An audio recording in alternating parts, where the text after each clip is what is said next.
local recordings. It's like, yeah, maybe.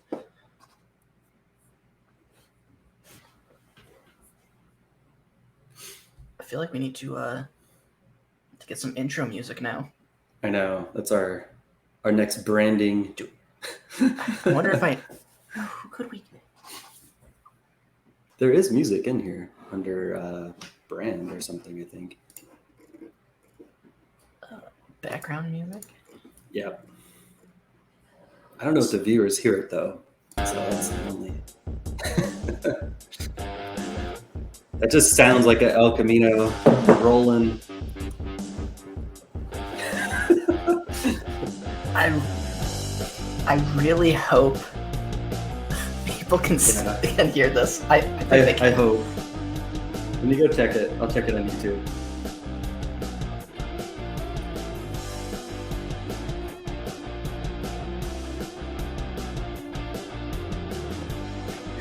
It's cool. It does show it live, so that's neat. All right, let me mute over here.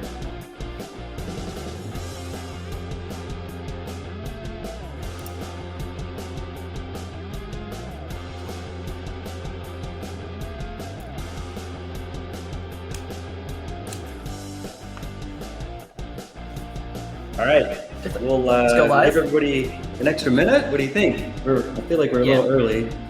But, yeah, we'll give it a minute. Yeah, what is it, like a 2-3 minute delay? Yeah, something like that. Cool. Want to make sure people can hear the. Yeah. Oh, get out a countdown too. Oh, nice. Oh, all right. Looks like we lost our first viewer. It's the. Is this thing on? They were not ready for whatever was coming. Yeah. They saw the logo. This is not the Atomics on a Friday I expected. There's actual production quality. These guys actually showed up this time. Just wait till they get to the actual content and they're like, okay, this is the production quality I was expecting. Yeah. When things start crashing, this is what they expected. This is what I thought we were getting into today. Really just coming in strong this one. This is phenomenal. I feel like my lighting is all messed up today. All right, we got 5. Yeah, I was gonna say let's 10 do this. seconds. Yeah. Let the music end at least.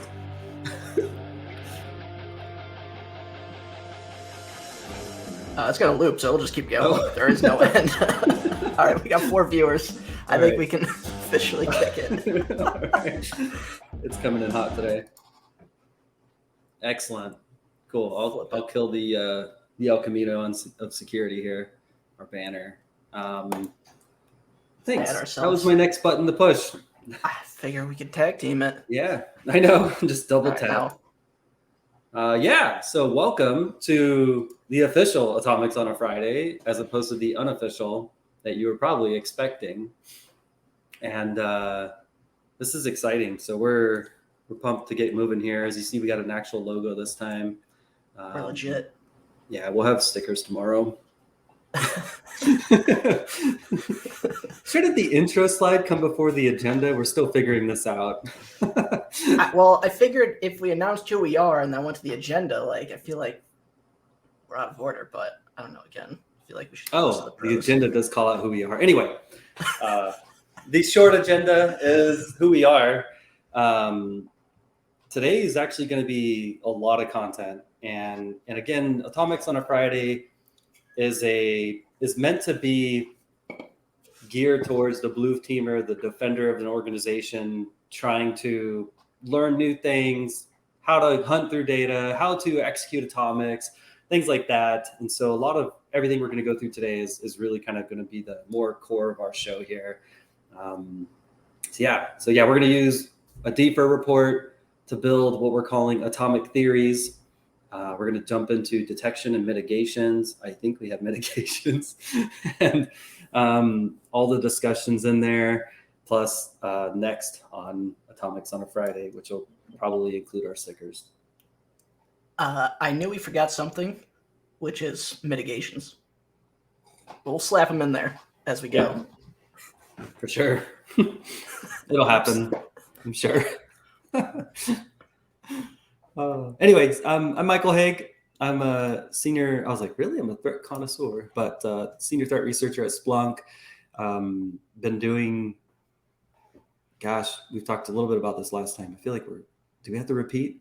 Anyway, I've been in the industry for 10 years, doing a lot of EDR and endpoint stuff all throughout this time. Started in, standard sysadmin-y type work, network engineering, and here we are today. Right on. I'm Paul. I'm a principal incident handler over at Red Canary, focusing on customer security operations, as well as community stuff with Atomic Red Team. So as a maintainer, started out in help desk, worked into security analyst roles, and then into incident handling. I've been here at Red Canary for over 3 years, handling a lot of different incidents and security threats throughout the course of my time here, and really digging in and trying to help people understand threats and what they can do, and prove that it's not difficult to layer your defenses and make security better. So hopefully these help, and enjoy our sweet logo. Yeah, Paul and I are maintainers for Atomic Red Team, hence the kind of atomic nature of things. But yeah, let's jam, dude. I'm excited. Let's get in. All right. I don't know if people can see this, so we'll add a banner. Wait, I don't know. Actually, there we go. Oh, I could drop the link, dude. There we go. Got you. So we'll push that out as a comment as well, but we're going to kind of use this as the base today from this DFIR report that came out. Actually, it was earlier this year. The threat occurred last December using proxy shell as the logon. So let's actually pivot over to that and just kind of jump into it. So what we want to do today is, instead of focusing on single technique or single atomics, is to kind of take something like a report and how can we strip it apart into the basic concepts of it, test some of the things that come out of it, and kind of validate our controls and kind of look into it. We're going to touch on some of the exchange portion of it, because that is kind of a big lead up to it, and is kind of coming back around, as we see with the proxy NAT shell, similar to proxy shell in itself. So there's some overlaps and similarities. So we'll kind of touch on those and how we could potentially try and use some analytics and kind of some of the problems we ran into while trying to figure out how we could build some atomic tests for it, and potentially what we would be able to do. So getting into this test, sorry, just too many screens. So we'll step into kind of what happened with the initial setup, which is going to be the proxy shell exploitation. We'll actually kind of jump into Metasploit, rip it live, touch on some of the logs and where we can build some analytics around. And then our primary focus is going to be around some of the activity that occurs after it, using Atomic Red Team. We actually made a nice little script that we have GIST for. And we'll kind of show how you can leverage testing on a single endpoint, but then scaling it outwards, right? Because I think that's an important aspect of as you're going, right, getting comfortable with single test, understanding how it looks on one endpoint. But as this kind of activity goes, because not all attacks just stay on one endpoint, is to go across multiple endpoints and throughout the environment. So kind of looking at the pipeline validation aspect as well. So yeah, this kind of a pretty straightforward one from the testing aspect from Atomic Red Team, but we're going to kind of jump right now into the actual exchange side of things. So let's pivot back to our slides and kind of jump into that real quick. Sure.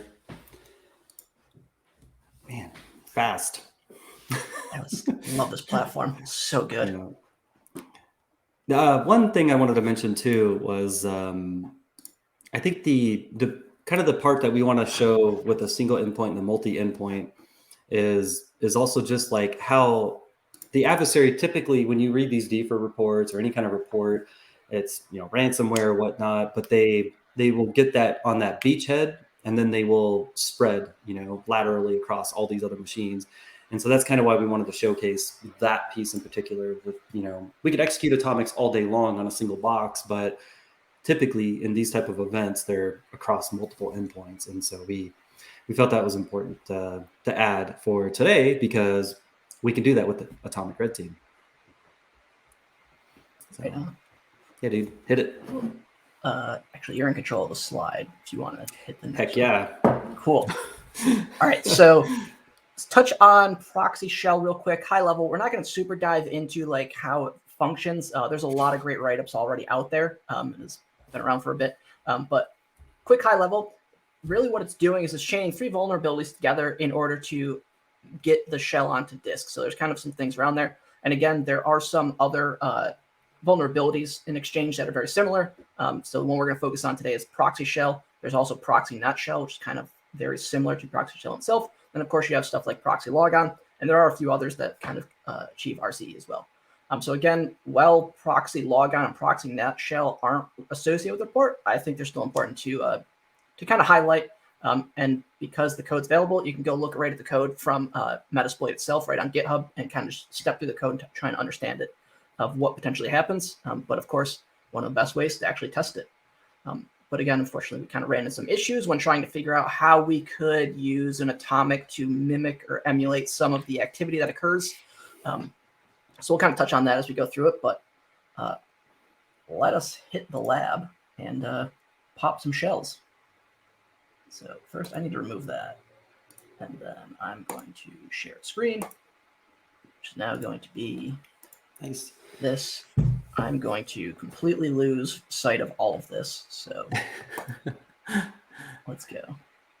Yeah, I think sort of the neat thing with proxy shell is just the ability to unauthenticated drop that shell and it performs its actions, which we'll see here. And then the difference with proxy not shell is you're using a user account. And from the testing I've done with proxy not shell with the Metasploit module is it could be an admin user, it could be Bob in accounting who's non-admin, and all of that seems to do the trick no matter what. I'm just going to move it to just you. Let me see if I can move these over. Nope. I'll just move it to full screen then, Paul, just because it is a little small. Okay. I can try and zoom in here in a second. I think you're good. But yeah, so both are very powerful. I think it was Kevin Beaumont said that proxy not shell is like far more, I think he said it's more reliable than proxy shell because it's obviously authenticated. You don't have to do some of the functions that you'll see with proxy shell.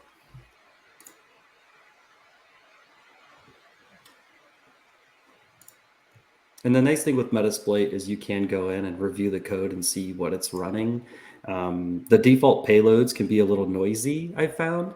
And so as a practitioner, it's a good test to obviously kick it up with Metasploit because it's easy, but definitely flip and check out the POC codes that were dropped because some of them aren't as dramatically noisy with dropping their payloads, the default payloads. Anyway, yeah, rip it. Let's see some shells. What'd I do? Oh no. Oh. It can't be nobody. Wait.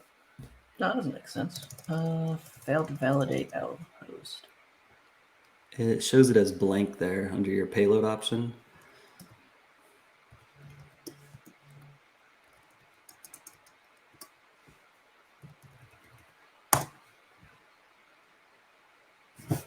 Oh, I could. Oh, is it gonna do the auto check fail again?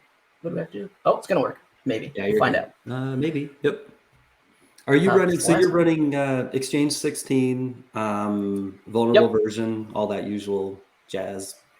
Yep. Default install. I have some of this kind of queued up from last testing.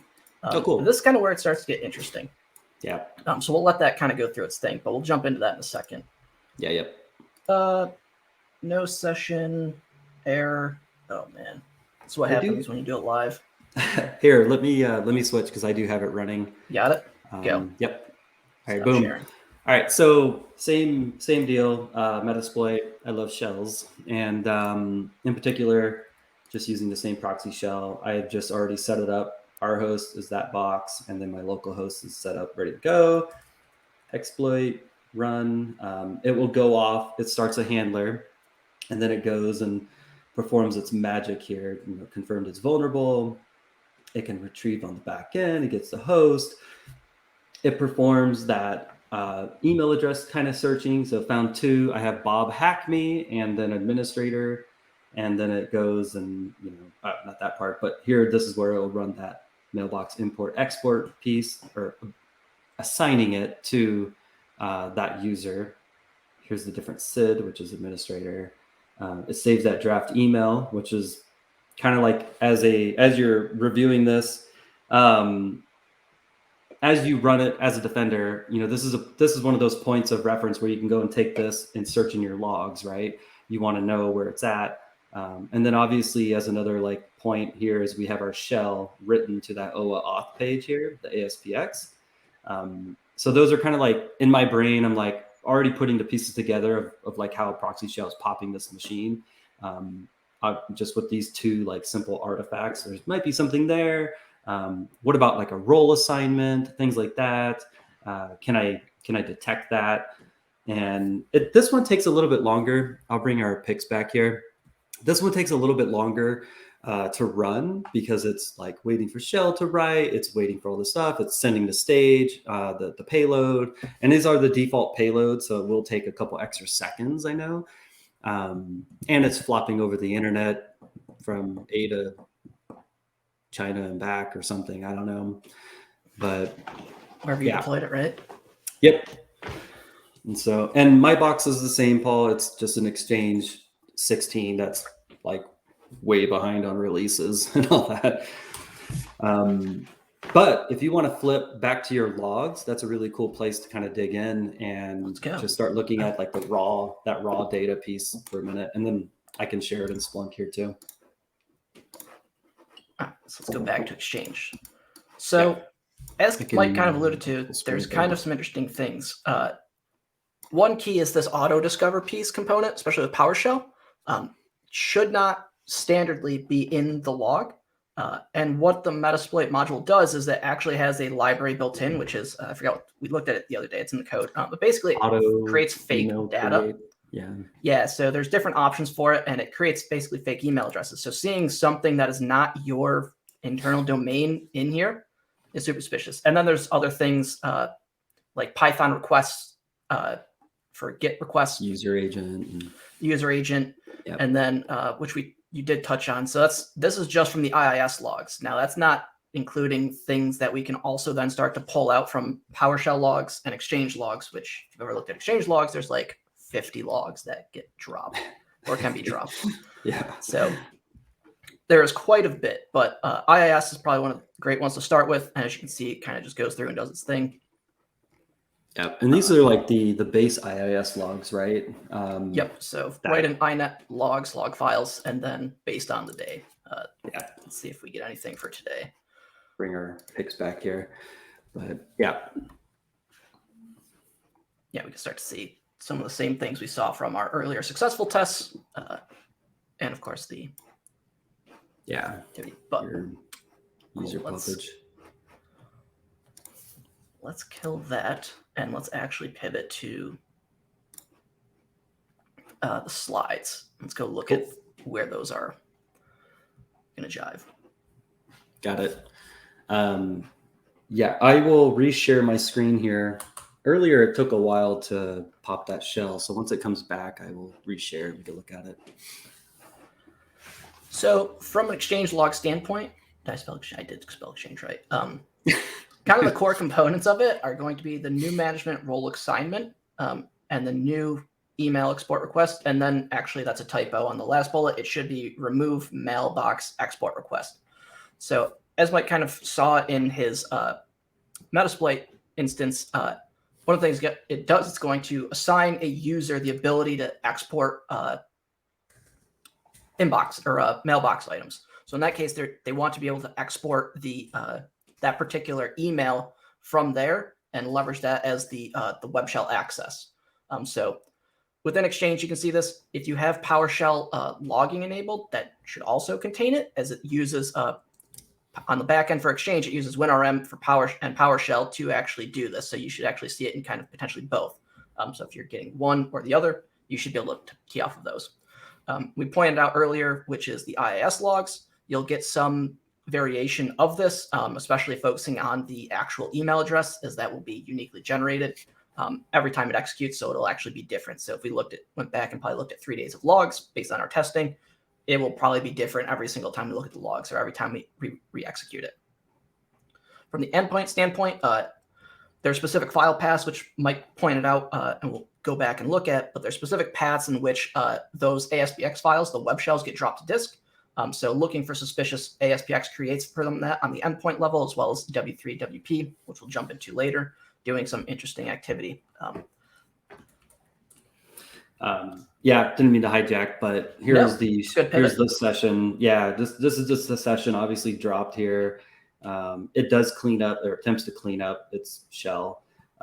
It removes that mailbox export request that it created, and then it obviously removes the draft email, and then you get your shell. And you're running as system. Yeah, so that new mailbox export request that basically queues a job or whatever the terminology they use is on the back end to actually create the export, and then attackers want to clean the track, so they'll actually then set, and in this case, Metasploit does it for you, which is runs the remove mailbox request, so basically clear out that there was a request done. So we can see here, because IIS is web server, it runs as system, so when the shell gets created, you're running as system. So basically you are elite at that point once you have it, so then you can start to create really low-level persistence, credential theft, etc., starting to pivot from that, which we'll jump into when we go into some of our interesting atomics based off of this. And so we talked about some of the artifacts on just from the Metasploit side, and then like as it's on the bottom of the slide, it's the same stuff, right? You have a file write, and typically what we've seen is it's always been in like 3 different paths for exchange. And then it's always a W3, WP, IIS writing or spawning command or PowerShell, which, that's all very just kind of like that common behavior. Trying to think if there was anything else that was standing out on this. Otherwise, I think that's it. No, I think that was like super high level of the setup and leading into the actual activity that occurs after the PowerShell execution from the proxy shell exploit. Yeah, cool. What's next? Okay, so now what? Kind of set the stage to like setting up, because we read the report, not an easy way with an atomic at the current state to kind of test and validate this, but the continued activity, what do we do with it? Like, how do we think about it? So we'll pivot back to it and kind of step through, but really what we're doing is we're going to go through and kind of step through each thing that occurred and then try and map it back to an atomic test or something that's very similar, right? If we think about different ways you could achieve whatever that objective is, let's say creating a scheduled task, like how many different ways could you create a scheduled task? Today, they could be doing it one way, tomorrow they could change it up. So just saying that I only need to detect or mitigate this single technique or this instance of a technique isn't necessarily the greatest way to do it, but it's a starting point. So even if there isn't an associated atomic, something similar within that same vein will get the job done. And then basically we step through, we try and do the mapping, we modify the test as needed, and we'll kind of show some examples of what we did. We rip it, and then we go back and we validate it. So we basically are going to step through each one, find the technique, find the relevant thing, go search for it, document it, note it, repeat. So yeah, in this case, go ahead. Oh, yeah, I was just going to share again, just the DFIR report piece here. Hopefully that's that's actually where we wanted to go to. Yeah, yep. And I think if I look back at our slides here, were we on track for that? Or did I jump ahead? No, we are good. Okay, we're good. Want me to reshare? Yeah. Okay. So I think for the most part, we've covered initial access and that whole just like actually kicking it off and running it. And then at a high level, we talked about what's happening in the background. And so, and you can rip these straight from the Metasploit modules and or the POCs that were all released and all that. All the exploit code will have these. But these are the PowerShell exchange management commandlets, right? That will be ran. So this is that mailbox role assignment, importing, export, creating it for that administrator user, adding it to that user. And then again, it's now creating that, the shell inside the draft folder. And then it goes, and once it's all done, which we saw, it will attempt to remove itself. remove that export request, kind of like that small cleanup, and then it will export that. This is the draft, right? Being written as the ASPX file. Yep, as the shell. Cool. So, which we touched on. So going back to quickly those three kind of examples that we touched on, at the end of the slides, we have some links, and you actually, Mike, created a bunch of atomic or analytics and recently released those, which are publicly available that people can go view. So even if we can't necessarily mimic them, there are still a lot of great detections out, and we actually have some references to go kind of get the ball rolling. But let's jump into looking at kind of what happens after the exploit. So what we're going to do is kind of just, again, step through, map our atomics to what we're going to test, kind of figure it out, map it, and then when we rip it. Once we start ripping the atomics, then kind of the thing that we're going to start to think about is how do we validate and kind of start to gauge where we're at. So some common questions just kind of get the ball rolling is, was it recorded? Did whatever thing we expect to see it in actually generate that telemetry, right? So if it's EDR, did we see that process execution? If it's network telemetry, did our proxy firewall or IDS see that activity? Then did the data get from where it's at into potentially, if we're expecting it to go to a SIM, did it actually make it there, right? So it's one thing that the appliance or device records it, or the sensor records it. Did it actually get to where we expect it to do our analysis? Then, of course, on top of it, are there any alerts, right? If we expect something to trigger an alert, not just record it in the telemetry, but actually fire an alert, did we see it? What was the alert on? If we think about some things that are going to have multiple data sources or be able to use multiple data sources, did we see an alert from all of them, or which one, right? So then we can start to do analysis of where potentially our gaps are. And of course, then the opposite of an alert would be, was it prevented? Or what prevented it, right? Was it blocked from the network connection, but it executed on the endpoint? Were there any gaps? Did we get nothing, right?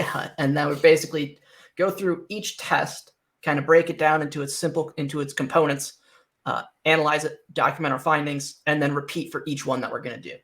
So that's kind of like the approach that we take to kind of doing some basic validation, right? As our first time ever stepping into kind of a report and figuring out like where to go. These are kind of some basic questions to at least help you get the ball rolling. So let's go then. Something I was thinking as you're talking about like gaps is, was it parsed inside your, wherever it's going, right? Like I was just like, yeah, that's a big one. I was like, parsing is hard, and so is data mapping. Yeah, is it standardized? Make one wrong Is change. Exactly. the right TA installed? Whatever it may be. But yeah. Cool. Right on. Let's go. Next slide it. We next sliding? Yeah. We're next sliding. Okay. Cool, man.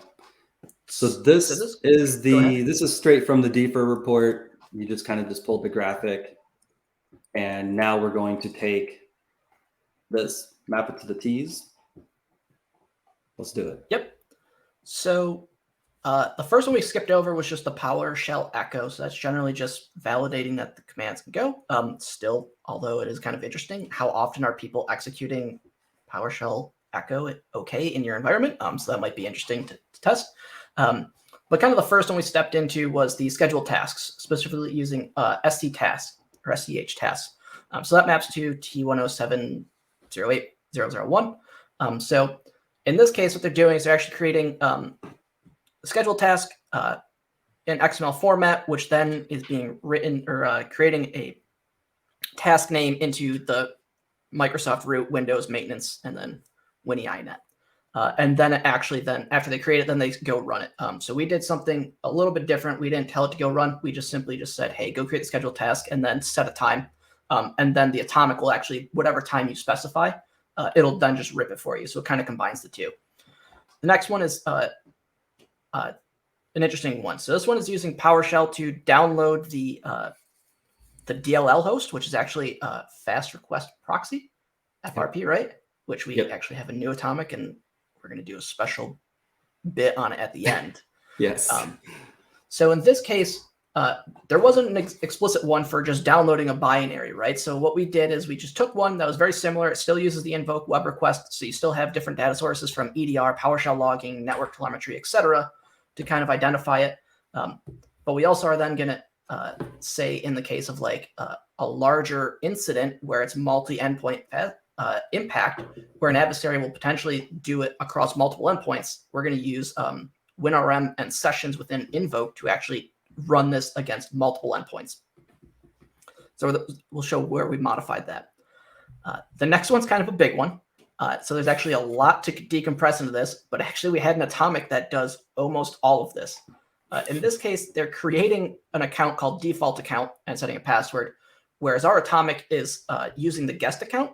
But what we did is we slapped create a new account. So that's the T130. I don't remember. I should have added annotations of what the actual atomic was.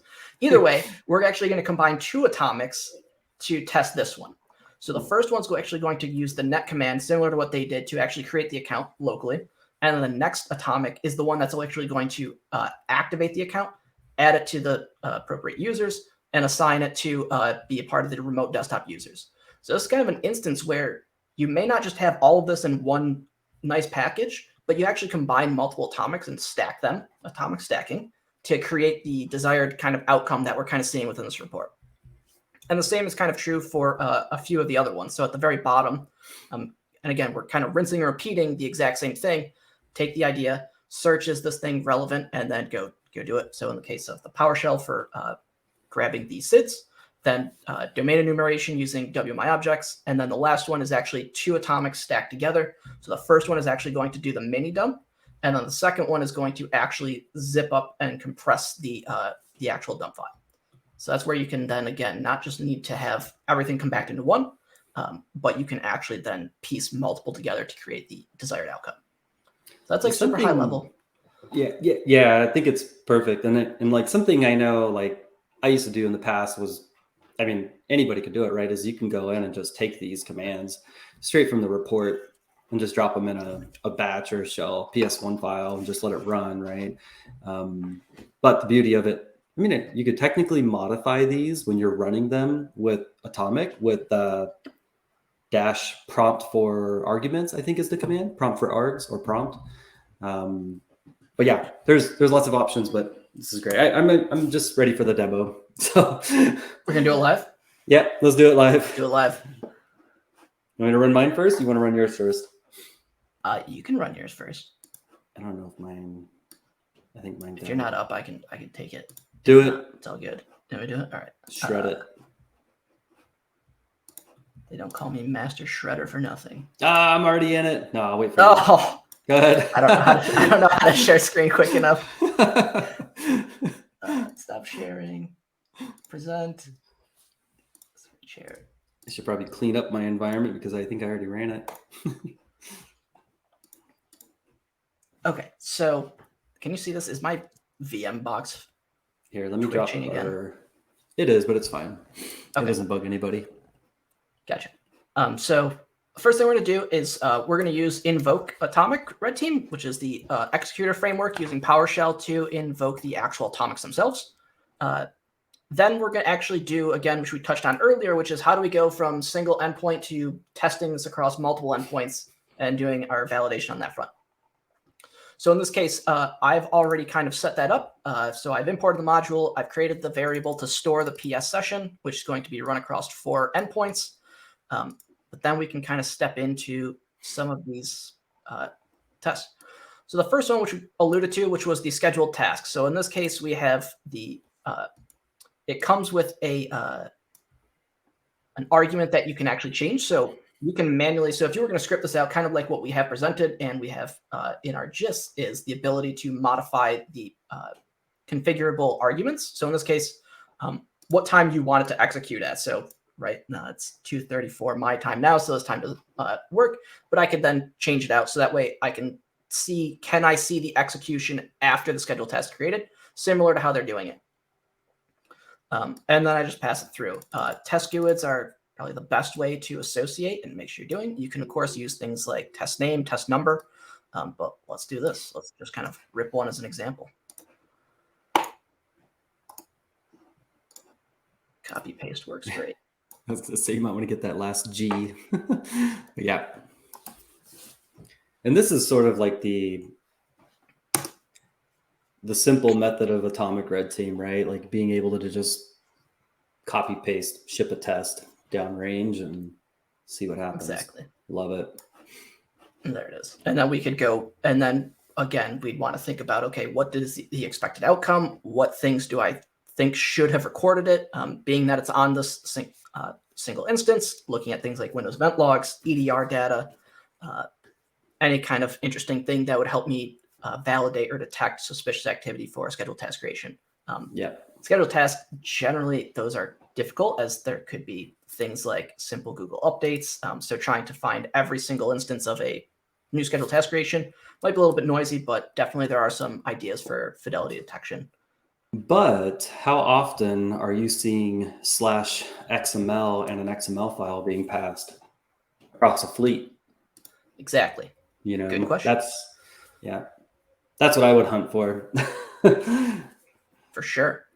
There's a lot of different things, and it all comes down to the context, right? Like if you want to go through and, step by step, try and mimic or emulate this exact report, then absolutely you want to do that, and you can key off of it. But if we think about writing the analytics from a broad standpoint, so we're not just saying, cool, I have detection for this particular threat, because if you do it just keyed off of those specific things, then you potentially run into gaps, right? Or you've too focused the detection to that particular thing versus potentially having coverage for more than just that single threat.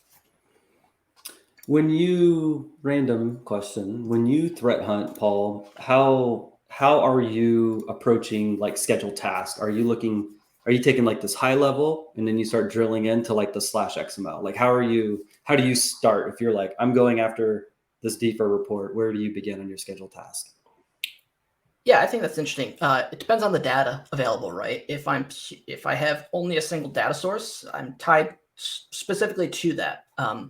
But again, if we think about what actually happens when we execute that particular thing, so in the case of scheduled tasks, like what happens downrange once it's executed, right? There's an XML file written to a specific path. There's some other things that are registered that enable that scheduled task. So by thinking about it that way, I can start to key off, right? I generally start wide, cast my net, see what's kind of there, and then start to drill in. If it's a few hundred endpoints, it's one thing, but if it's a few 100,000 endpoints, right? Trying to key off of specific things that may be interesting in the case of command line parameters, or think about different ways you could execute a scheduled task or create a scheduled task, which is right, kind of like creating different ways of creating services or creating different run keys. So it really depends on the context, but I like to start broad, kind of figure out where how noisy or fidelity is at, and then drill down. But then what are my different data sources? Can I use Windows event logs? Can I use EDR? Are there other things, potentially if it's network-based? Am I looking for like remote scheduled task creation? There's different data sources from the network standpoint that we could use.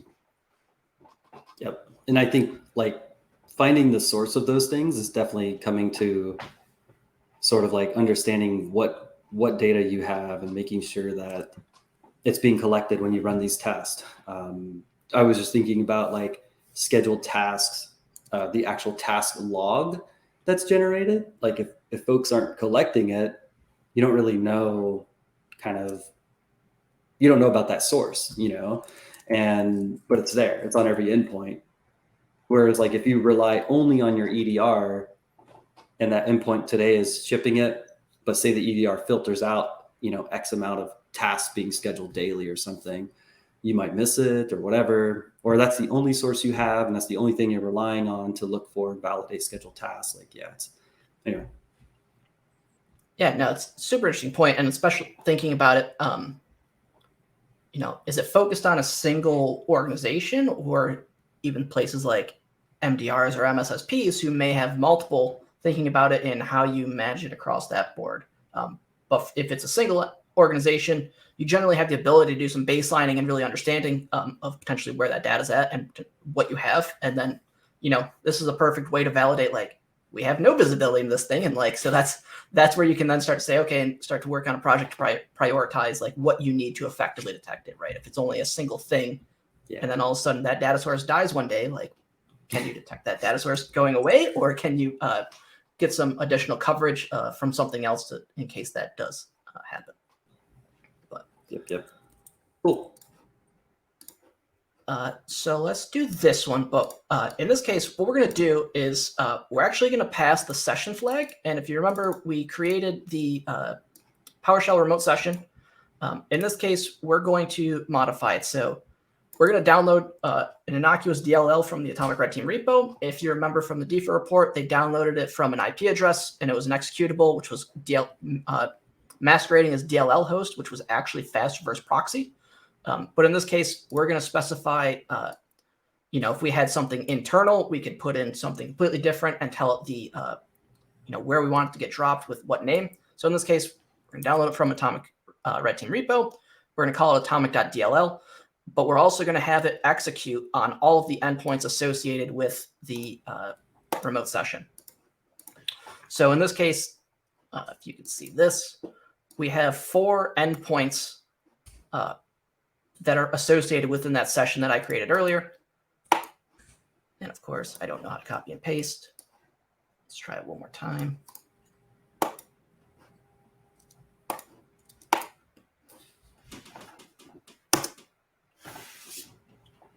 Just as a quick one, I posted the GIS in the chat as well. So, Ooh, look at that. A nice error. Demos are great with this one. Exception calling start with 0 argument. Access is denied. Okay, that's fine. What if we just take out the input args, since I think it might be angry with the spacing potentially? No idea.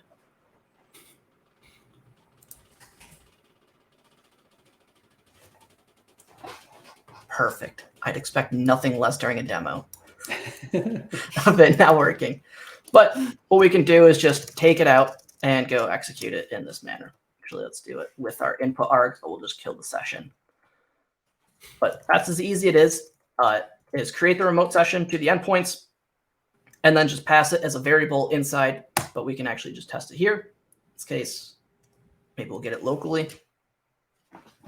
And what we should see is in C. Oh, is that your holiday bonus? Atomic DLL. Yeah, that was actually some custom malware I created last week. I social engineered myself on that one. Yeah. Wound up getting some beacons. Nice. That is great. You can see, so there's kind of a validation, right? We didn't see the execution. They didn't call execution in our example. So that's kind of where we're going to stop, right? In this case, because it's PowerShell, so if we have PowerShell logging, we should get that. If we have PowerShell transcripts, we'll get that information. We have EDR, so potentially seeing it being passed through. But then, of course, files being written to disk and then execution. And then, of course, network telemetry, the request out to GitHub, pulling that data down. So there's a lot of different points in which we could then go focus and validate what did we see, was it prevented, was it detected, etc. But I'm trying to forget. I don't think, do you want to step through all of them? You want to just run them? Why not? Just run them. All right. Ship it. Let's see. Can I copy and paste? Let's see. Yeah, you all kind of get the gist of it. Between adding the account, the DFIR report does talk about what the XML looks like, which again is very simple as an adversary. You would just literally export it from like task scheduler, and you can import it across multiple endpoints. And within their XML was just running a bat file from the C Windows directory, which obviously stands out as true sketchiness. They do go and the adversary does attempt to go to like disable monitoring using set MP preference, which is in the full script that Paul just shipped there. Yeah. Starting terminal services. And then kind of the next 2 things here that DFIR report showcases is the disabling, so yeah, you're at disabled defender there, is enabling wdigest authentication, which enforces storage of credentials in plain text, but then also disabling LSA protection, which is what was something we didn't have in Atomic Red Team. And then before we get into that, the last thing that they had performed was the comm services mini dump. And I think that will be probably your last one. Oh, you're on MP Pref. Okay.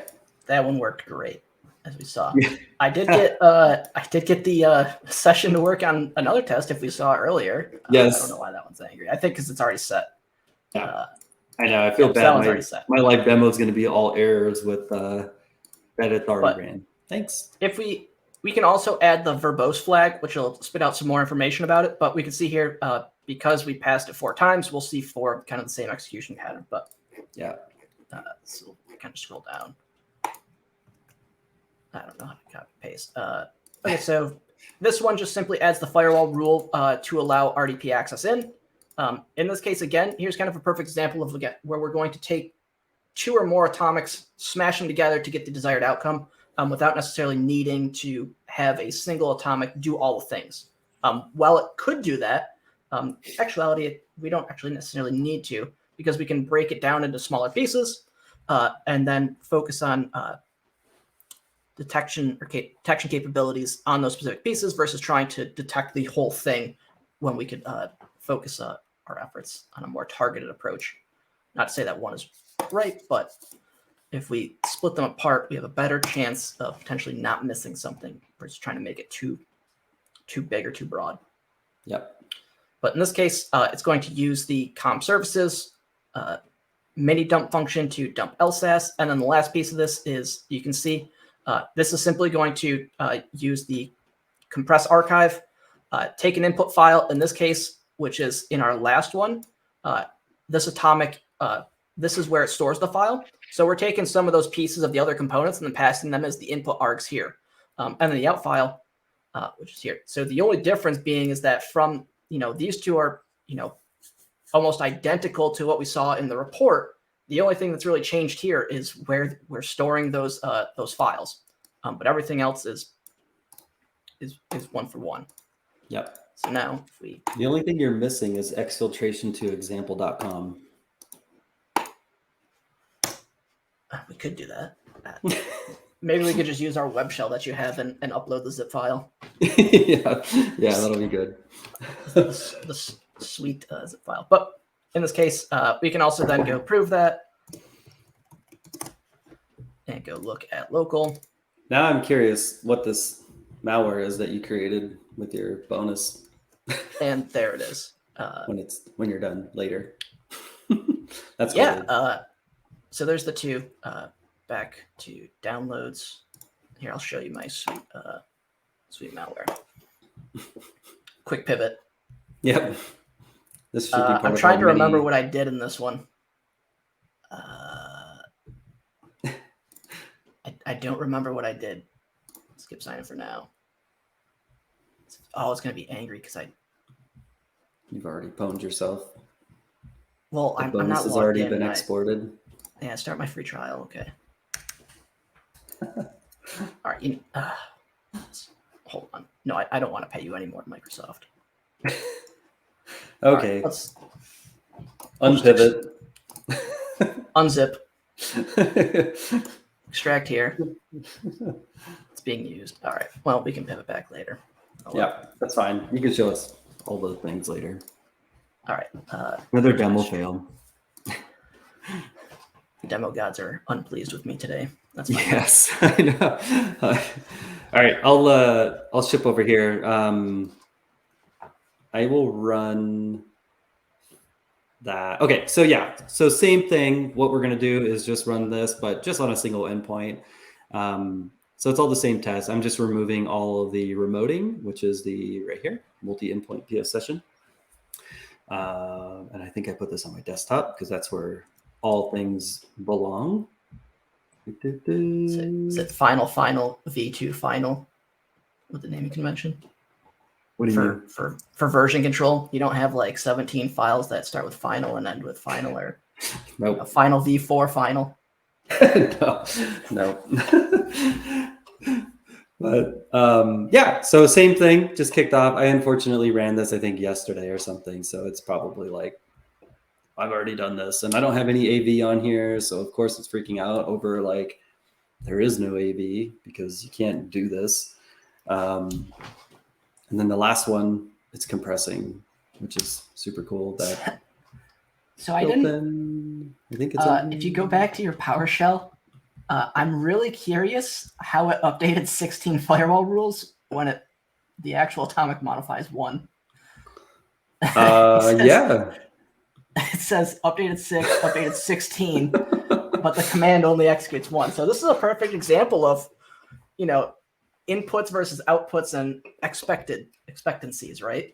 We expect this thing to execute and this expected outcome, and when those two aren't what they should be, we should definitely dig into that. So add that to our what should we do. Yeah, I mean, this goes back to even just understanding what the test is, right? And making sure you're running things, you even understand what you're doing so that you know what you're shipping here. Do you know which test number? It's GUID, right? Is it GUID? Yeah, it's GUID. It's GUID. Test GUID. Yeah, test GUID. It's this guy. Just do the whole thing. Wrong one. Copy pasta. Woo. Oh, cancel. Ship. You don't have paste in here. Oh no. Oh my gosh. This is fun. Boy. All right, here we go. One more time, people. Copy. This is great. The beginning of the whole stream looked good with our new logo, and then the production quality went straight downhill as expected. Exactly. So this is literally just running 2 netsh commands, creating a group, enabling, and then another group for file and print sharing and enabling. Okay, so that makes sense for 6 because there are technically 3 of the profiles, which is private, public, domain. So I don't know how 16 came into play, but that's where the 6 comes from, which makes it kind of interesting. Yep. And these are inbound. They should be, yes. It should be term serve, Windows remoting, something like that. Windows remote desktop. I forget the exact. Yeah, it's around there. Wait, isn't it the group name? Yeah, desktop. Band out. Yep. Okay. Boom. There's a bunch of stuff here. Oh yeah, which I guess additionally makes sense, right? TCP, UDP rules on top of your profiles, so public, private, domain, etc. And the other one is file and print sharing group. So that'll be your SMB. All of the SMBs. Yeah. Just go disable inbound SMB to all of your workstations, and you will have great success mitigating some lateral movement techniques. That's amazing. Okay. But yeah, so just kind of a quick and dirty way of taking a report, kind of just going through and stepping through, like, what can we do? And it kind of gives you the starting point. Then you can do some, again, really fancy things like going from single to multi-endpoint. Then when you think about, okay, I have a golden image and all of my endpoints are based off this image, we all know that they are all not, you have 10 of them. All 10 are probably not configured remotely the same. So it gives you a good point to validate based on, because marketing probably has some different OUs or policies or tools set up differently than accounting, et cetera. But at the end of the day, is the pipeline still the same, right? Like, are we still getting the telemetry? Is it generating the same type of telemetry? Are we able to have the detections effectively the same? Why or why not, right? And kind of digging into that. So that's kind of like the starting point of just, hey, I want to rip a bunch of atomic tests. Like, cool, we made some noise, but let's get a little bit more target with it. And it kind of helps us to just figure out like where we're at from a detection capability standpoint. There's a lot of great resources from like the Purple Team emulation framework from the Scythe, which has like a great framework to follow of how you could potentially go about like doing more standardized, I don't want to say sophisticated, not the right word, like repeatable like framework to actually do it in a cohesive and consistent manner. But this kind of just gets the ball rolling of, I start at ground zero and I kind of want to start my baby steps and kind of just get the ball rolling. This is kind of like how I think about like, if I wanted to go emulate this, how would I do it? Yep. Start with your single endpoint testing and then span that out to your multi-endpoint infrastructure that you have for testing, and yeah. And then you could do crazy things and create different remote sessions for different endpoint groups, chain your atomics together, and then basically just rip it from A to Z and then have it pivot from one endpoint to the next, to the next, to the next. So you have some interesting ideas from there when you kind of get to that phase of where you're at to where you want to go. Yeah, that's awesome. Sweet. What's next? I don't remember. Yeah, generally we'd go into mitigations, but completely forgot about those. You already said it. Just disable SMB. We're good. So there you go. There's your like mitigation we've tip for the covered day. all mitigations. No, and PowerShell. We'll touch Disable on it, PowerShell. Yeah, nobody uses it anymore. No, that's not a top 5 or anything. I think that's over. Yeah, this is our first ever segment. I love how you're cracking a cold one open. I'm already out of coffee. My nice, tasty LaCroix. Oh, yeah. Very classy. This is our first mini segment called Mini AF. And so we decided that there was a lot of content for FRP, fast reverse proxy, and ngrok and things like that. And so I felt like we needed to just we had to segment this into its own thing. These are officially going to be called secure application ingress providers, which is amazing as an enterprise. I'm going to go buy a secure app ingress provider to blow through my firewall. And buying a proxy. Yeah, it's good stuff. So ngrok just closed, which is awesome. For ngrok, a little code, 50 million series is awesome. And so ngrok's going to go from little toy to big toy. And now you're gonna have to take this through your accounting purchase process and all that kind of stuff because they're getting big, right? And so Casey Smith, Sub T on Twitter, has gone on about ngrok and FRP, and there's other ones like local tunnel, and there's so many in this space. You can find so many of them on GitHub. People build these for fun, and the idea is that Bob in accounting is hey, or Bob in development is I want to share my website to Paul on the other side of the country, but I don't want to have to deal with IT and get them to open a port. And they're obviously going to say no, because nobody wants to open a port to my workstation. So what better way than to kick up ngrok and just auto generates the domain. I just pass that to Paul. Paul clicks it, accesses my little website so he could test it locally. And or pass it to the team on Slack, and everybody could pop it and play with it, do whatever, right? So so the joke here is you have your fancy $100,000 firewall with all this little threat stuff, and this just goes poof right out to APT. APT has full access to your machine, and your EDR, AV, next gen AI, EV, AV, E8 XDR license is moot at that point, because literally it's got full access. And so I for this particular demo for ngrok, is I just put a little web shell on my server, and I'm just going to pass the link to Paul here and let Paul just click it and play with it. I'll show it live here too, but yeah, it's super fancy. I don't know if it's fancy, but it's just super funny to watch these little tools become things, and really big things. And so FRP in particular, fast reverse proxy, on the right hand side of our screen, is very similar in the sense that as an adversary, you'll set up FRP as your middleman or on a server somewhere. So in my case, I set it up on DigitalOcean. And then on the client side, they would just connect to your proxy, to the middleman, to the FRP server, and then you as the adversary on the other end would access it from there. But yeah, they're all very similar, same thing. It just blows past firewalls and everything like that. These things are great. As a developer, as an APT, you just want to get that quick access and that quick win. So here's the money.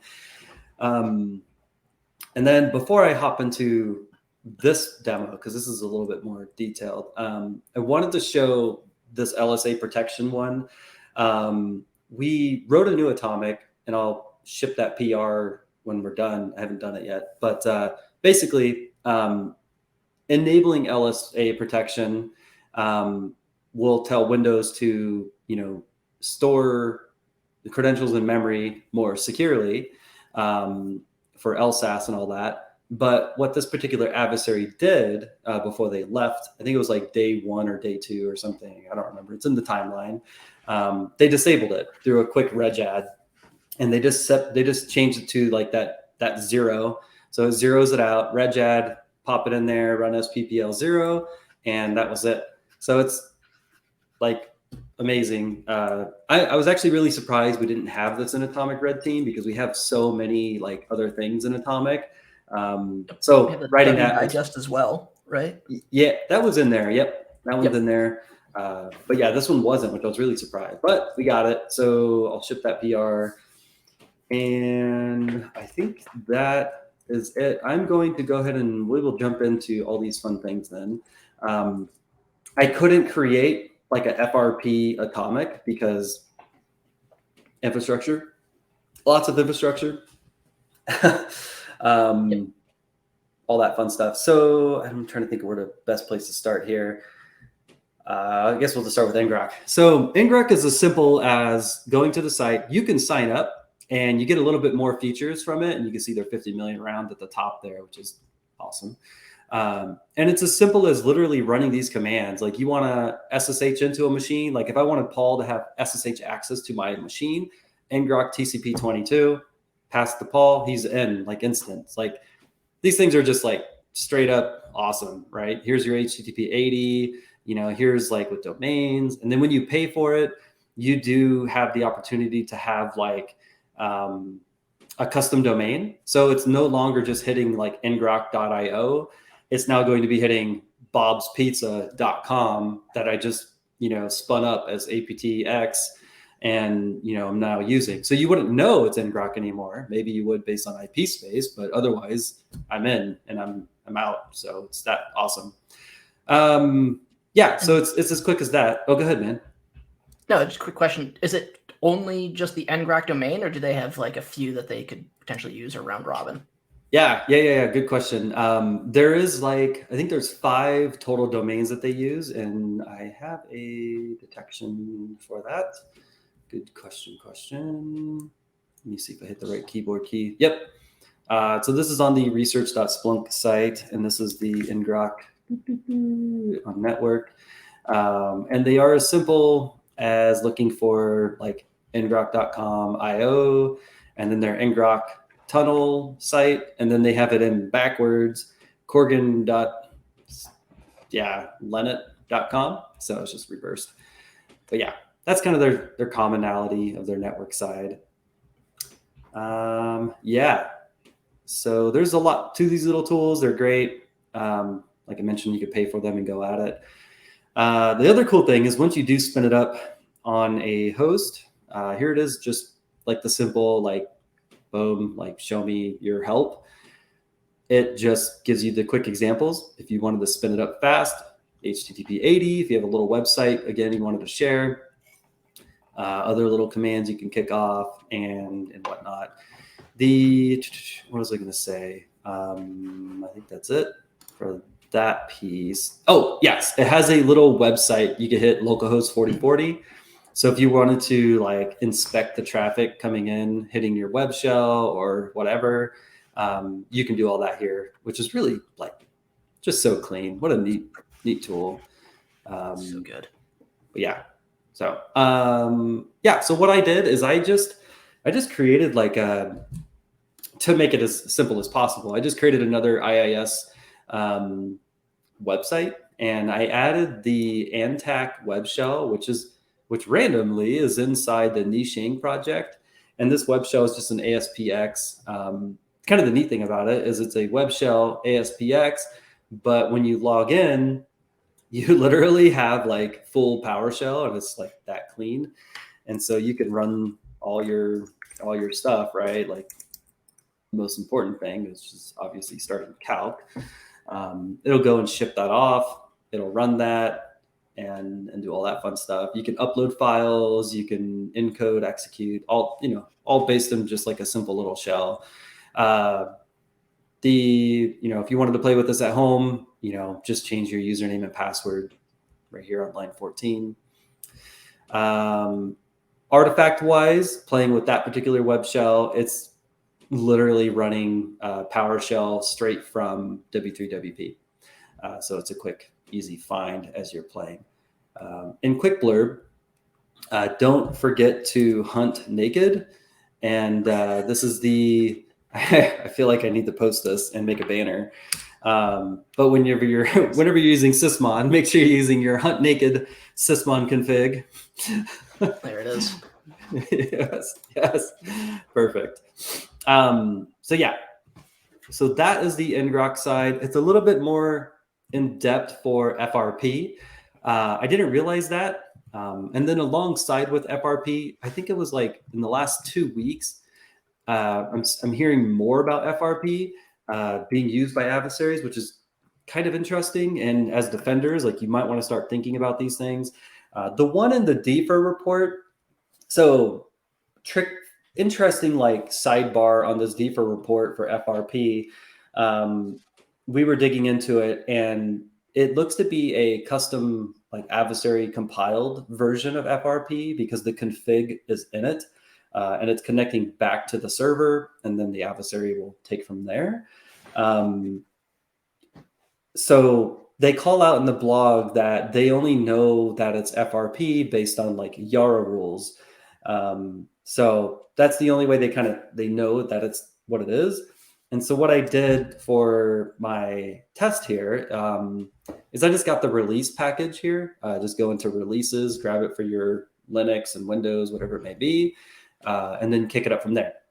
Now, goofing with it, I found that there's obviously two like pieces here. You have the server side and the client side. And so what I did is simple enough as just kind of copying and pasting all of these things. And I believe I have it loaded up here. I'll just show my config. When you do download it, you get a full config, which shows you kind of all the different functions for the client side, which there's a crap ton. And then on the other side of it, for just a simple client config, I created this. I was testing some stuff for the web shell here. You can actually like host a little static file with it. It's kind of cool. And this is like the server side. So it's telling it to connect back to my server on the other side here. And I use as a simple auth token, which all APT use. And let me flip back to the browser. So, yes. question. Server, client. Yeah. When you have that, so like in the case of the DFIR report, they potentially would have had the INI file come with it, right? It wouldn't just be embedded in the binary. You'd have to download the INI file with it. Yeah. Yep, exactly. That's why I think from the report, it doesn't look like they had the INI, and or if it was like truly frp.exe type thing, right? I think what they had literally was a potentially compiled one. Like custom compiled, so they could have potentially embedded that information inside of it, which kind of jives if it was only matching via specific Yara config, and if you modify it to include that, so that way it's self-contained. Yep. Yeah, when you look at the sample on VT, it doesn't really have any of like the standard FRP like artifacts like natively. It's not just like FRPC, So yeah, it's definitely a little bit different. Let me share the other side here. So this is the server side over here. So what I'll just kind of quickly show what is in the FRPS, the server side INI. Told it to give it a log because adversaries like the log, and your port, your address, things like that. So it's pretty simple. Ooh, man, my VI skills, they're on fire. I can get out of it. Got out of it. I know. All right. The one thing that went right on a demo today. Yeah. Now just see if I can start this. Okay. So that is now listening on 7,000, waiting for my clients. I know it comes off very like C2E, and I actually shipped a Twitter poll on this because I was curious how many folks out there are using FRP as as something to front their C2. Pretty much out of all the hundreds of votes that I got, or out of all the votes I received, I'm not gonna say hundreds, can't say hundreds. Yeah, out of the 12 votes was what's FRP, which is amazing.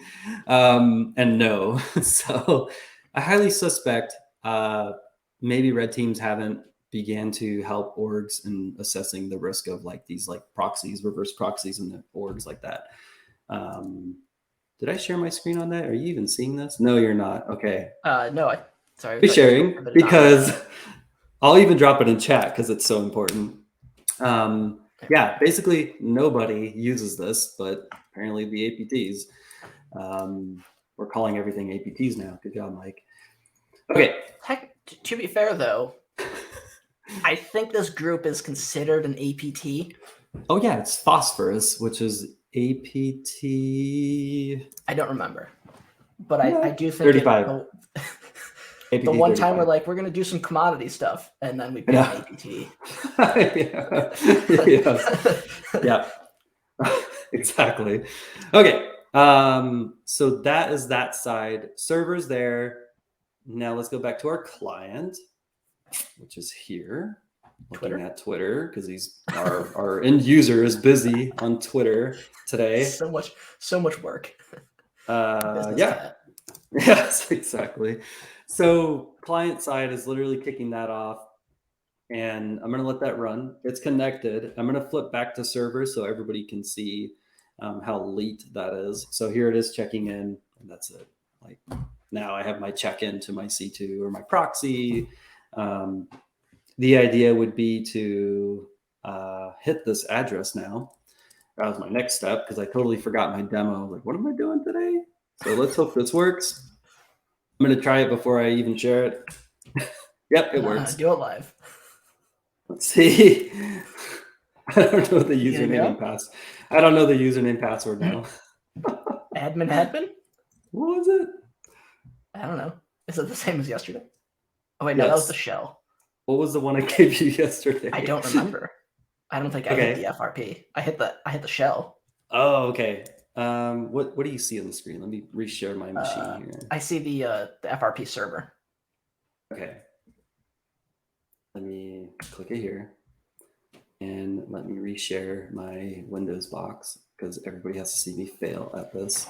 So boom, here is me attempting to access this. And I'm trying. Oh yeah, ABC. That's awesome. Okay. Way more. Why would I not use admin? I don't know. So yeah. There's the simple. I'm literally hosting a page off this machine, and like I'll ship this to the channel, or I'll put it in the Atomics on a Friday.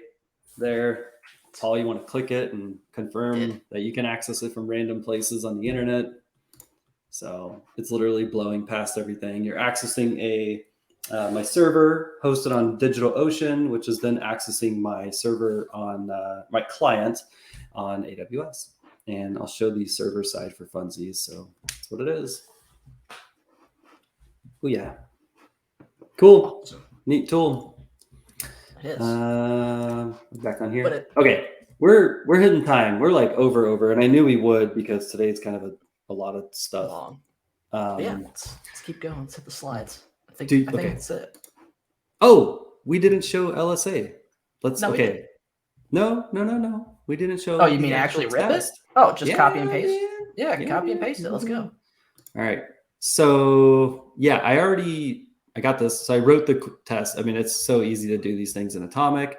Yeah, that's it. And then if you want to flip over to here. Nope. I'm just going to leave that running because I want others to run stuff. Here we go. Okay. Invoke Atomic T1562, which I'm probably not correct on that. Show details. I am right. Okay. It's going to use the command prompt. Elevation is obviously required. It's going to do the reg add. And then if you want to clean it up, you can do the cleanup. So let me get some windows here. How about this? Bring this up. Okay. So magic, boom, done. And obviously you can go into the registry and validate that. I'm just gonna run cleanup.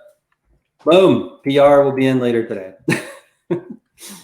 I know somebody to YOLO merge it. Yes, that's all I need. Approved. Yeah, that's so simple. Yeah, man. Do you want me to dig into Splunk and look at any other artifacts from all this testing we've done today, or I had No, I think all the just exchange pivot to like stuff some of and- your exchange analytics. Okay. 'Cause I think this we forgot to actually like document them, but we have them. Yeah, for sure. So I guess I'll just kind of like bring it back to that. These are the IIS logs in Splunk, similar to what you had there, Paul. And I obviously had a different user because it just auto generates that. So yeah, very obviously all the same type of data, just in the Splunk format, which again brings that question of making sure things are parsed out properly, which I think some of mine is not parsed out properly. So want to make sure you got good parsing and your analytics will actually tap it properly. And that's just keying off the auto discover portion within those logs. You would, the actual analytic we ship in Splunk is a little bit different here. And then the other thing I wanted to show was this is one of the web shells. So I basically just searched for it. I ran this earlier today, but you can see, where this is in a couple different sources, I believe. This is coming. I have the Aurora EDR tool running. I have IIS logs, exchange management logs in here. So kind of show that. But yeah, so where's one here? This is Sysmon, obviously capturing the file modification, W3WP, writing that shell ASPX into the OA path there.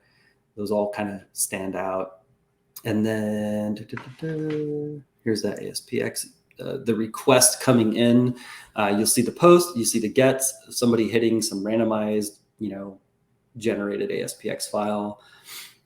This right here, I believe, is coming from Aurora, my fancy EDR. Yeah, this is Aurora's application event log. It's a little noisy. It's not parsed out. I don't have the TA, again, bad parsing. This does pull from the Exchange commandlet logs, which I'll show in just a second. But you can see here, this is the new mailbox export request occurring that's being captured there. And what else? What's this one? Boom. This is security event log. This is a event code 5145. Gosh, can't remember off the top of my head. 5145. Do you remember? This is just auditing, disk auditing, file audits, I think. But yeah, I think these are file audits for Windows, and they're going to be extremely noisy. Actually has IP port here too. I can't remember, but you see the ASPX here too. Lots and lots of artifacts, and I think as defenders, if you run these tests in your environment and you have all the logging, this is like such a great way for validation. Confirming that all these things are properly showing up. And yeah, my next one here. Oh, this is W3WP spawning command in PowerShell. I ran this a lot, so I hit this all time because I just wanted to show when you run the proxy shell or proxy not shell module in Metasploit, I mentioned it's kind of noisy, and you can see it literally drops these giant echoes, of base 64 on the endpoint.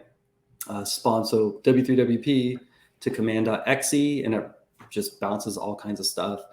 And then if you go to the right here, these are just some additional things that are ran, either from both those modules or a couple POC codes that I've ran as well over time.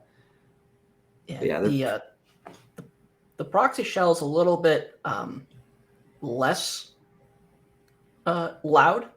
There's still a lot of good capabilities for it, but the proxy not shell is extremely loud. So it basically takes writes two VBS files, one's base 64 encoded, and then runs the C script to write out the binary to disk and then call the execution of that. So the lineage is pretty insane. And that's what you're seeing with the Echo Oz. And that's if you go into the actual Metasploit module, you'll see kind of like what they're doing with it. But similar setup in the exchange piece, but the actual like endpoint of what happens after post exploitation.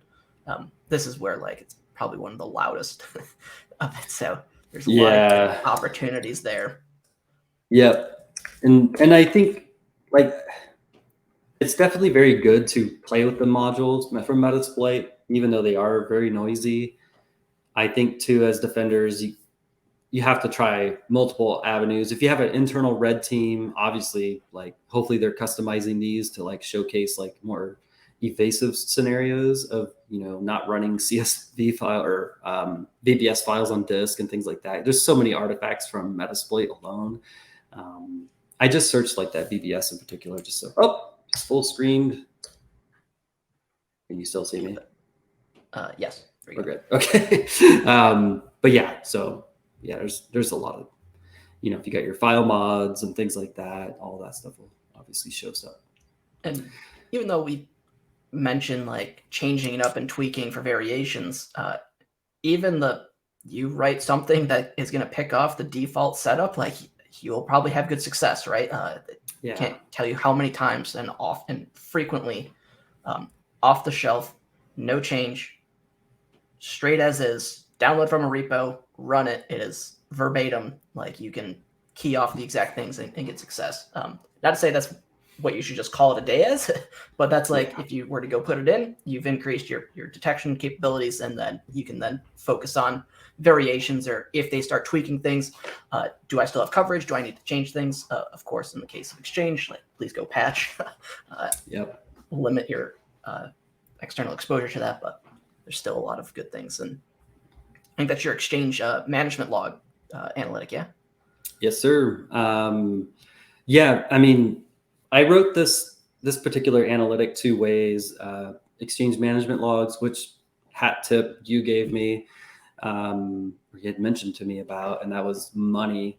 And then the other one that I actually put these commandlets in is a 4104 query, because I feel like you should go obviously as many options as you can. If you're collecting 4104, it's money magic. Just to for those who may not be familiar, what's 4104? Script log logging. But yeah, you gotta say PowerShell logging and call it a day. I know. Yes, I know. I like the script log, PowerShell script log logging. Yeah, that's quite the money, because it does have it's just rich with everything, every script, right? But yeah, so, and then in this case, these are just the Exchange logs, commandlet logs, and you can see here there are the automatedness of this. So this is the piece, like I think of as like your more I guess if you're using a red team instead of just using this as Metasploit, if you're using your red team, internal red team or something, or having a pen test, I would suspect these would look not so auto-generated, and you would want them to do the more evasive route of not having just like auto-generated. I just kicked off that standard default off the shelf, like you said. I would expect that to actually be like parameter name is something else, and my subject equals, you know, Bob's files of the day, not webshell.aspx, right? All that kind of stuff. So, and most likely through like a pen test or red team, you would be using, Bob's account most likely to showcase the fact that it's, a non-administrative based account who's now dropping shells. So, but yeah. These are great logs. Let me back this out real quick.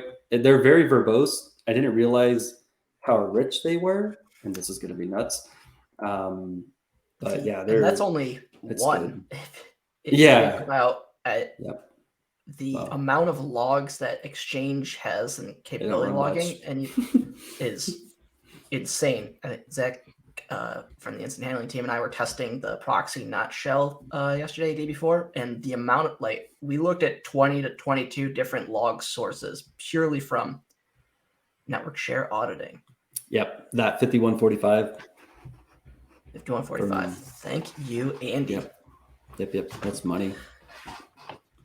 But no, a lot of good stuff from that.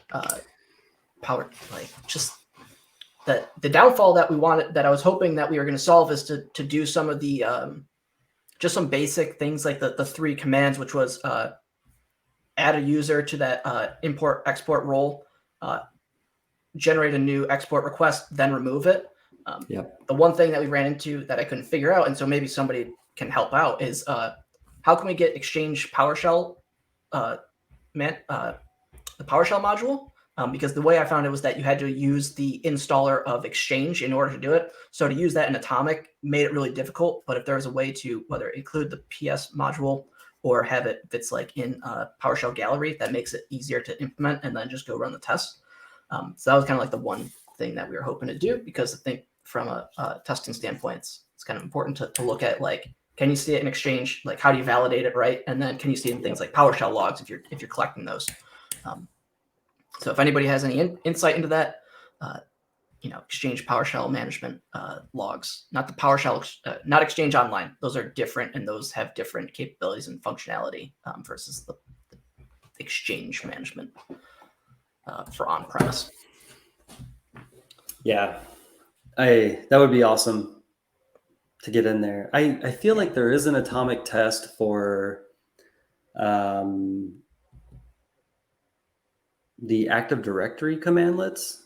I'd have to double check. I thought there was something in there in the past someone added, but I can't remember now. Maybe not. Yeah, because I tried to look for the adding permissions, the creating the mailbox request, and because those commandlets are specific to Exchange, weren't in there, but they are interesting to potentially go see if we can figure out how to pull them out and add it in, because I think it is valuable to test with. Yes. Or if you have it, just go test them with a fake one. Obviously, like, there's not super foul. Just make sure you clean up afterwards, and just like don't break prod. Don't hold me liable for just ripping random commands you find on the internet. Like downloading a POC from GitHub and then ripping it, and then turns out it was actually not a POC. Looking at you, Andy. So, Andy, if you got any more POCs you want to drop, like, we'll share them out right here for you. That's good. I think that's a wrap. So yep. Yeah, that was a lot of content. I loved it. So definitely in the future we have how we're going to kind of structure these going forward. It's our third one, so still getting the kinks and everything worked out of how we want to do it. So we will share out the emulation scripts that we created. We are the El Camino of security testing. We will have a GitHub repo where we'll actually store things like the references that we have here on the slides. We'll also have more scripts and utilities and just content to kind of get you all in the right spot. So that will be coming soon, as well as some good references to the proxy shell, proxy not shell, and the network analytics that Mike has been working on. So you can peep those at research on Splunk's website. There's also some great resources out there from Elastic and others from the community for Exchange as a whole, but proxies, an interesting one. I think it's going to become more prevalent and relevant. Yeah, I think it's been around. I just don't think people have been looking for it. It's one of those, we don't see it because we're not looking for it or haven't seen it enough yet, but I think it is going to become more notable in the future. BK malware. So there was that recent campaign from SecureWorks. Since we're in the after party here, I'll just go into that. Let me see. This campaign. I mentioned FRP. I think there was another one I'll try to find here in a second. This one found by SecureWorks looks like a Iranian government-sponsored Cobalt Mirage threat group using fast reverse proxy tool, which it's a modified version of it known as Tunnelfish. but yeah, that was a version I saw this week. And then I think there was one more. Was it the Mandiant one that came out this week too, or last week for the signed malware? Was it that group that was doing it too? Let me. Oh, the driver signing. Yeah, Mandiant.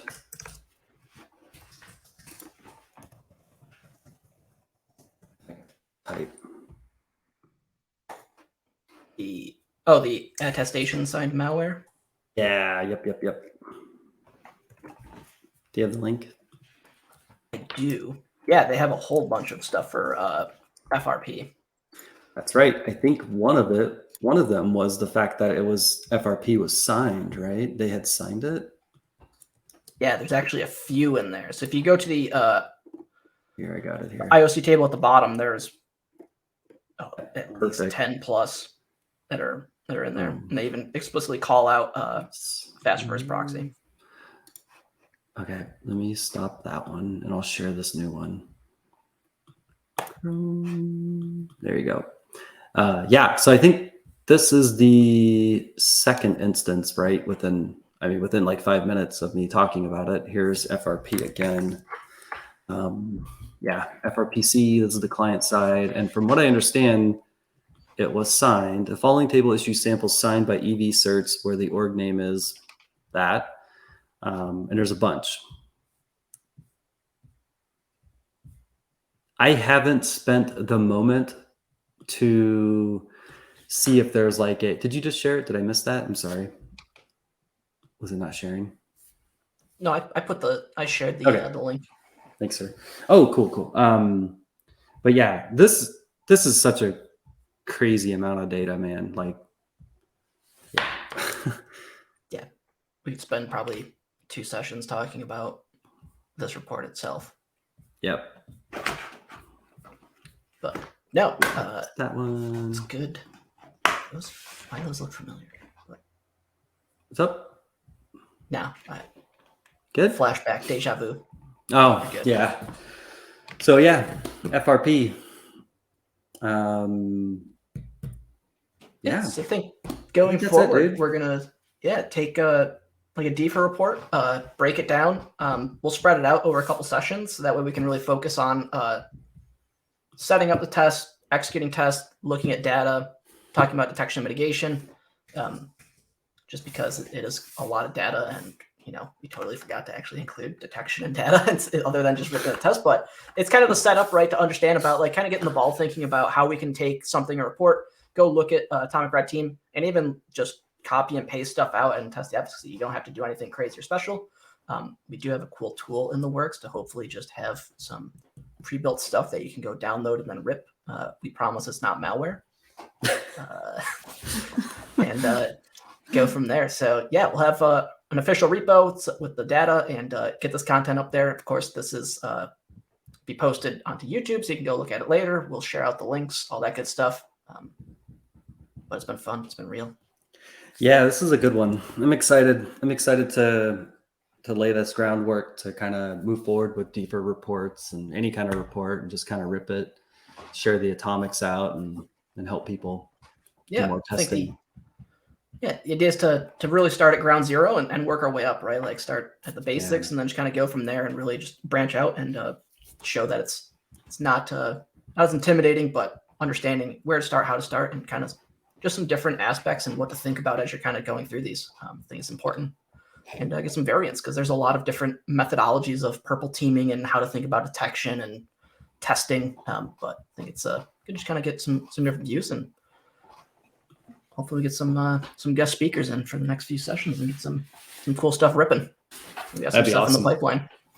Yep. Stick around. There's more to come. That's all, folks. We got our sweet logo now. We're official. We're legit. Now we can do the real stuff. Yes. Now we can actually do this. Yeah. Production quality is still going to be terrible, but we got a logo now. It's all good. Kidding. We're working on more logos, more stickers. I need a sticker. Stickers tomorrow. Yeah, that's tomorrow, man. Well, find them in your local neighborhood soon. Yes, it's your local con. I feel bad for those that are still here, but hey, they're sticking around. Yeah. Thanks for jamming Yeah, and letting us thank ramble y'all. and figure it out. Hope everybody found this something in here that's of interest, and yeah, we'll ship this out here in a few minutes. See y'all. Bye. See ya.